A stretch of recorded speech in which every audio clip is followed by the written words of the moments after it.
Frederico Saint Hidoka by Medina. As soon as I saw it, I was stunned. Falling to the ground was an 8-centimeter long branch heading towards my head. Everything slowed down. Isn't this what happens right before you die? Suddenly, a drag queen, a seal, came soaring on top of me, pushing the branch out of the way. It had red and purple hair, with a star and teardrop on its cheeks. It smirks and disappears into thin air. He just saved my life, I thought. I need to go and thank him. But he was gone, just like my nickname, gone. I must repay the noble seal, so I pushed off into the sky and headed towards where he had disappeared. I scanned the area with my sharp, beady eyes. There was no sign of the mysterious clown seal. I was very confused. But he was right there, I thought. But I was determined and on a mission. I will find and thank that noble creature, even if it costs me my life. I kept on flying further. Maybe he was just really fast. Suddenly, I spotted a village. I swooped, thinking maybe this was his home. There were colourful birds everywhere. Red, blue, yellow, green. They were laughing and dancing. I landed on the ground and walked towards the dancing birds. "Excuse me," I said, realising they wouldn't hear me over the music. I squawked as loud as my lousy voice box could squawk. "Excuse me!" The village went silent. I'm looking for a clown in the form of a seal," I stuttered. The eldest one stepped forward. "Are you talking about Frederico Saint Hidoka?" "I don't know," I replied. They all gasped.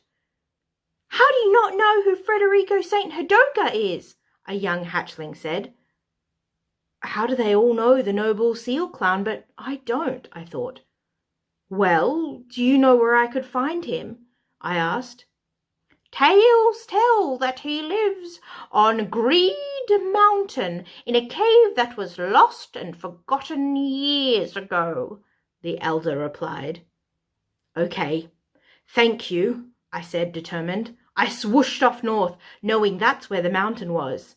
After 15 minutes of flying, I hear a maa sheep. I looked down and saw cattle everywhere. Moo! Maa! Bok, bok! I smelt cattle poop everywhere. Ew. Because I could talk sheep, cow, and chicken, I decided maybe they would know which direction to go from there. I landed on the ground, my claws crunching the hay. I walked towards the cow. "Do you know which direction it is to Greed Mountain?" "Yes, just down south." The cow was cut off by a loud scream. It was a human with a cowboy hat. I spun my head all the way around. "What you doing in my farm? Get out of here!" He held something up that looked like a pitchfork. I ran, not being able to push in the air because of the hay. "Run!" mooed the cow. I kept going until I saw somewhere to hide. Finally, because I'd been running for so long, the scary human's voice was far away.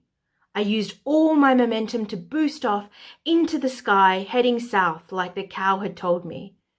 I needed food, and my all-time favourite was obby-wooby fish, and so I kept going south until I saw a big lake. I ducked through the air down to the water. My breed of birds, the karoo birds, could swim and breathe underwater, so swimming underwater for me wasn't a problem. I flapped my wings underwater, searching for the obby-wooby fish. But suddenly the Muzan shark breed glared at me with its orange eyes. It hissed at me and it had this look like Michael Jackson. "My food!" "Oh no, food will have to wait," I thought. Before it could start chasing me, I shot through the water and flapped my wings. Something caught my eye. It was Greed Mountain! I flew onto the spiky rocks, scratching my claws. All of a sudden, from a hole in the mountain, came Frederico Saint Hidoka. You have found me, so now you have proven worthy of being my partner in saving the world, he said. He whooshed his red cape and said, You shall be named Gunny in the Boots. I was so honoured I dropped to my knees. Thank you for saving me. I will be your partner, I said. He smirked. Let's start. We both shot up into the air. We will save the world.